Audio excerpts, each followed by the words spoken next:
Hello, and thank you for joining us as we review the discipline and suspension and expulsion policies as part of the education training series. The learning objective for today is to know what Office of Head Start and our agency say about discipline, suspension, and expulsion, and to know where to find the policy for each. The resources that we discuss today, including the policies, can be found and are available for your use.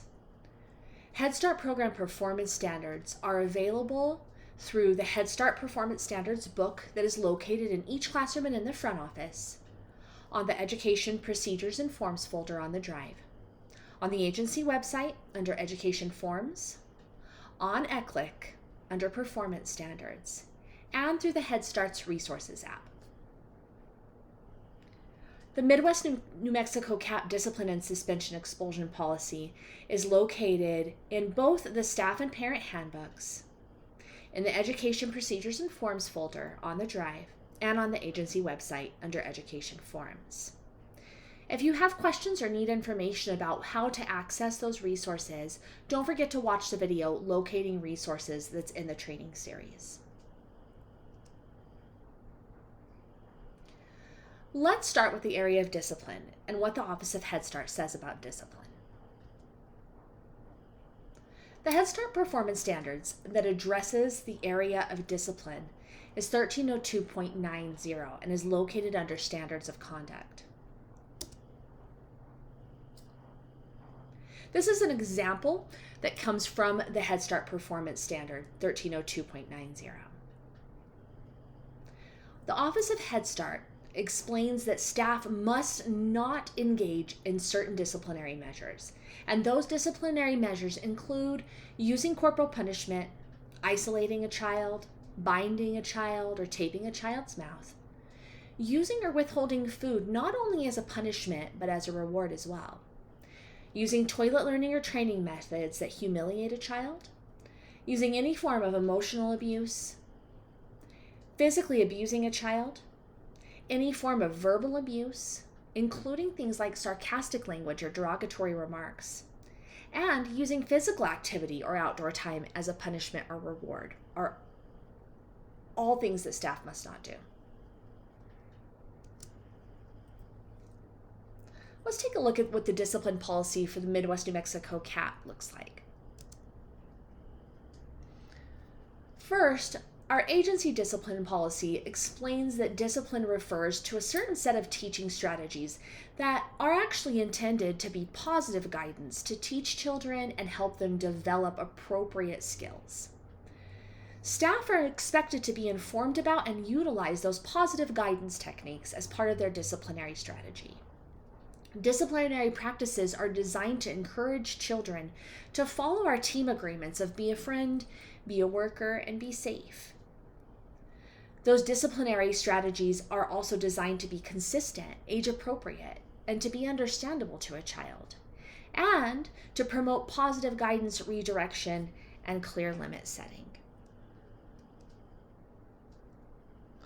Positive discipline includes things like modeling appropriate behavior with children, providing children with some redirection and giving them some choices, encouraging desirable behavior by giving a lot of positive reinforcement, stating our expectations positively and talking about what we want children to do, not what not to do. Positive discipline includes things like classroom agreements that are developed together and daily schedules that are posted and consistently maintained, as well as giving children advance notice of things like transitions. Positive discipline can also include a brief supervised separation from the group. It's important to note that this is different than isolating a child. A brief supervised separation from the group could look something like a child having a moment where they need to calm down and a trusted adult taking a walk with that child, or stopping to do some jumping jacks with a child.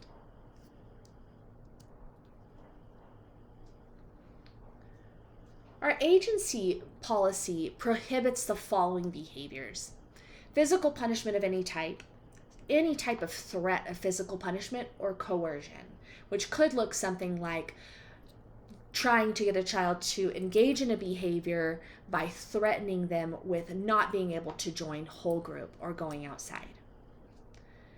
We prohibit the withdrawal or withholding of food, rest, bathroom, or outdoor activities. We prohibit abusive or profane language, including yelling or using language that threatens, humiliates, or frightens a child.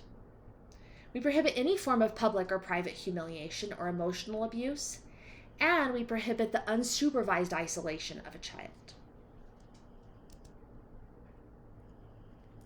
A copy of the agency discipline policy must be clearly posted in each classroom and is provided to parents and guardians of all enrolled children through the parent handbook. Let's move on to suspension and expulsion. The Head Start performance standard that covers suspension and expulsion is 1302.17.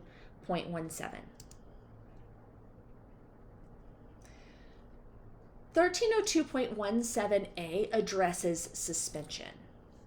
The Office of Head Start explains that suspension is very prohibited or severely limited, and that a suspension, any type of suspension, is considered to be a temporary action, and it is only a last resort in extraordinary circumstances where there's a serious safety threat that's posed.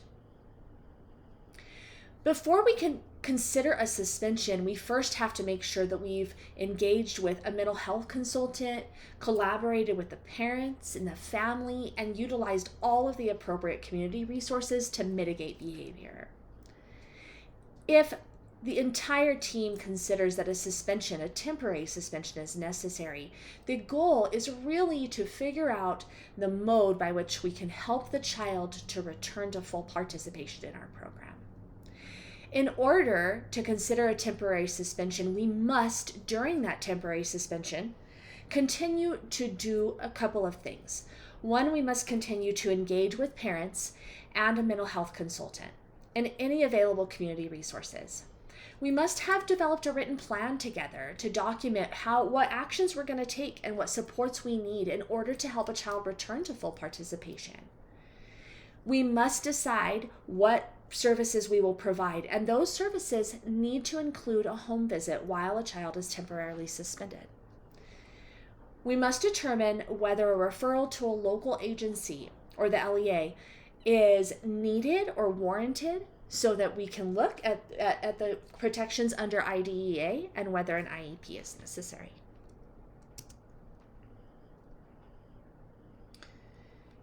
Expulsion is discussed in the performance standards under 1302.17b. Expulsion, which is the permanent removal of a child from a program, is prohibited. A program cannot expel or unenroll a child because of behavior.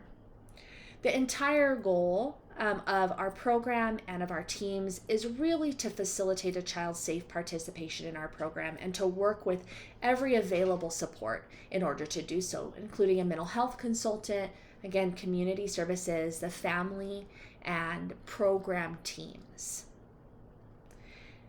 If at any point in time, however, the team, including the mental health consultant, including the family, including the community resources that are involved in decision making, explore the possibility that the placement in a Head Start program is maybe not the best placement, then the team has to come up with that decision and has to come up with a plan for how to integrate a child into another program. So again, expulsion is prohibited. Head Start programs do not expel or unenroll a child, only in the most extreme cases and where a team agrees that the placement is not the best placement. Would another placement be considered, and the team would then facilitate a transition. Let's take a look briefly at what the suspension and expulsion policy for our agency looks like. There are not a lot of differences between the suspension and expulsion policy that Midwest New Mexico CAP has and what is listed in the Head Start performance standards. We do explain in our suspension and expulsion policy that suspension and expulsion are severely limited and are really considered a last resort, and that expulsion is prohibited.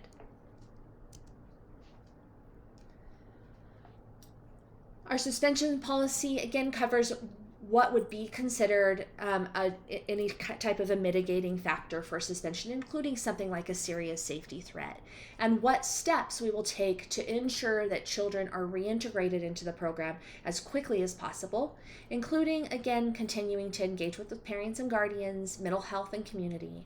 Developing that written plan to explain what types of actions we're going to take, what types of supports we're going to give the family and the child to reintegrate, that we will continue to provide services, including home visits, and that we will determine as a team whether that referral to a local education agency for implementing IDEA would be appropriate.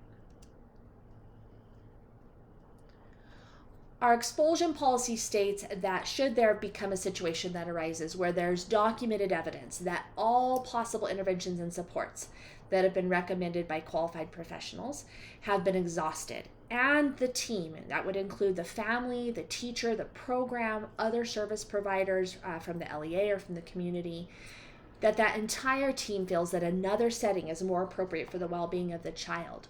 All of those parties will work together to develop a transition plan, and will use that plan to implement a smooth transition from our program to an appropriately receiving program. Any questions or concerns that you have regarding the discipline, suspension, and expulsion policy should be immediately referred to your center director or immediate supervisor. Thank you for joining us, and don't forget to complete the knowledge check. The knowledge check can be accessed below this video in the description by using the link.